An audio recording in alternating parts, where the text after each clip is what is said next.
اعوذ باللہ من الشیطان الرجیم بسم اللہ الرحمن الرحیم السلام علیکم ورحمۃ اللہ وبرکاتہ۔ مومنین کرام، عید مباہلہ کے حوالے سے آپ کو ہدیہ تبریک پیش کرتا ہوں۔ روز مباہلہ یعنی عالم عیسائیت پر اسلام کی فتح کا دن۔ یہ وہ عظیم دن ہے کہ جس دن اسلام کو وہ سربلندی نصیب ہوئی، وہ مقام اور مرتبہ نصیب ہوا کہ قیامت کا سورج طلوع ہونے تک اسلام ہمیشہ سربلند رہے گا۔ وہی سچے جن کا حکم قرآن کے اندر آیا تھا کہ کونوا مع الصادقین، سچوں کے ساتھ ہو جاؤ۔ اب اللہ نے یہ فیصلہ کیا کہ ان سچوں کو دنیا والوں کے سامنے لائے تاکہ دنیا والوں کو یہ دکھایا جا سکے کہ ہم نے جن سچوں کے ساتھ ہونے کا حکم دیا ہے وہ سچے یہ ہیں، تاکہ کسی قسم کا اشتباہ باقی نہ رہے۔ یہ وہ عظیم دن ہے، ہر اہل ایمان اس دن مسرور ہوتا ہے اور ہر اہل ایمان کے گھر میں جشن کا سما ہوتا ہے۔ اور کیوں نہ ہو سما جشن کا، ان پنج تن پاک ہستیوں نے، ان مقدس ذاتوں نے اسلام کو وہ بلندی عطا کی کہ اسلام کو اس پر ناز ہے۔ میں کہتا ہوں کہ یہ واقعہ بہت سنا ہے آپ نے، اور اکثر علماء کرام اپنی مجالس میں اور تقاریر میں یہ چیز بیان کرتے ہیں اور اس کا بڑا تفصیلی پس منظر ہے، لیکن میں صرف چند اہم نکات کی طرف اشارہ کر کے آپ کی زحمت تمام کرنا چاہوں گا۔ جب یہ ہستیاں گھر سے چلی تھیں، جب یہ قافلہ عصمت و طہارت اسلام کی سربلندی کے لیے نجران کے عیسائیوں کے مقابلے کے لیے نکلا، کہ جب مباہلہ کا میدان مقرر ہو گیا کہ فلاں جگہ پہ اب عیسائیوں کے ساتھ مباہلہ کیا جائے گا، ادھر سے اہل بیت اطہار گھر سے نکلے۔ کہتے ہیں کہ جناب سلمان فارسی کو یہ اعزاز حاصل ہے کہ مباہلہ سے ایک روز پہلے اس مقام کو صاف کیا جس مقام پہ بیٹھ کے ان عصمت و طہارت نے مباہلہ کرنا تھا۔ سلمان فارسی کی عظمت ہے کہ اس جگہ کو صاف کیا، وہاں کے خس و خاشاک کو ہٹایا، یہ بھی عظمت کا مقام ہے۔ اور اہل بیت عصمت و طہارت جب اس میدان میں آئے اور نجران کے عیسائیوں کا سامنا ہوا تو اس وقت یہ تاریخ دیکھ کر حیران رہ گئی کہ وہی اشخاص جو انہیں ماننے کے لیے تیار نہیں تھے، وہی افراد جو کچھ دن پہلے پیغمبر اکرم سے گفتگو کر کے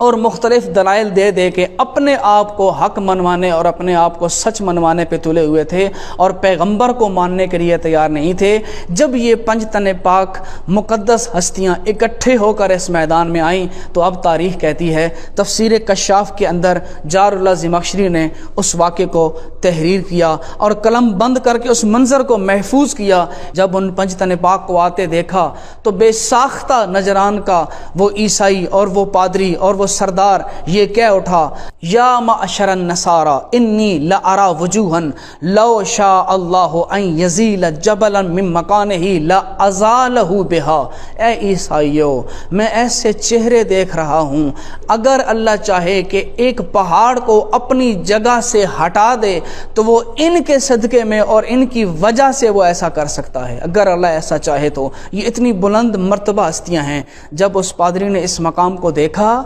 اور اپنے سارے عیسائیوں کو متوجہ کیا کہ یہ جو چہرے آ رہے ہیں یہ کوئی عام چہرے نہیں ہیں، یہ جو شخصیات آ رہی ہیں یہ کوئی عام شخصیات نہیں ہیں، لہٰذا میں تمہیں مشورہ دیتا ہوں فلا تباہلوا فتہلکوا،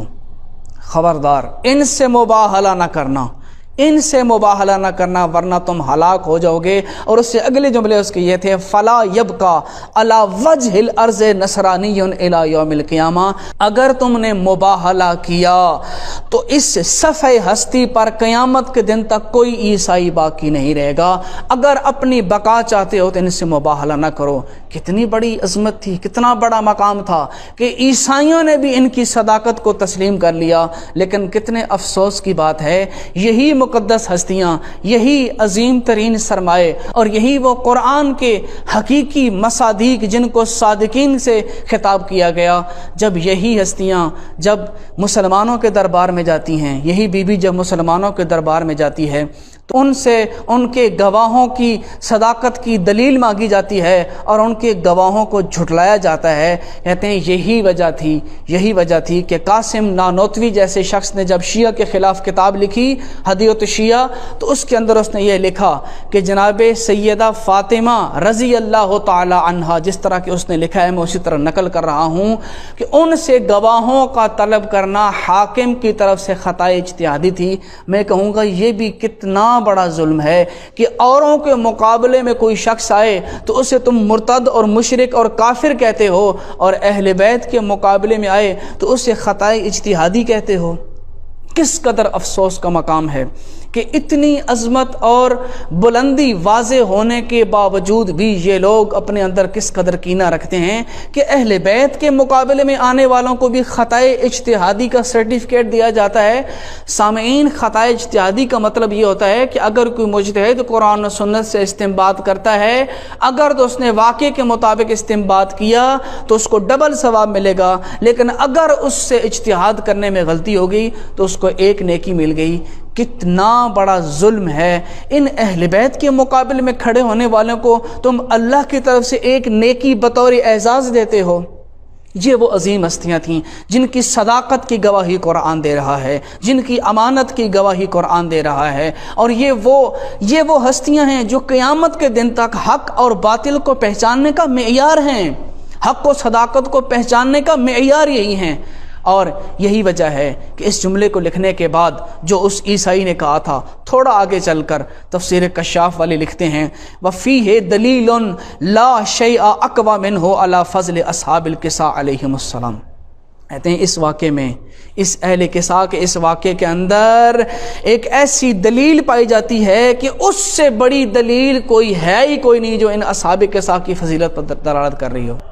یہ اہل سنت عالم کہہ رہا ہے کہ اس واقعے میں اور اس آیت کے اندر جو فضیلت اللہ نے اہل بیت کی بیان کی ہے، اس فضیلت کا مقابلہ قیامت تک کوئی شخص نہیں کر سکتا۔ تو پانچ تن پاک کی یہ عظمت، ان کی صداقت، ان کا مقام و مرتبہ، قرآن سے یہ ثابت ہوا کہ جو ہستی بھی ان کے مقابلے میں آئے، لعنت اللہ علی الکاذبین کی مصداق بنتی ہے۔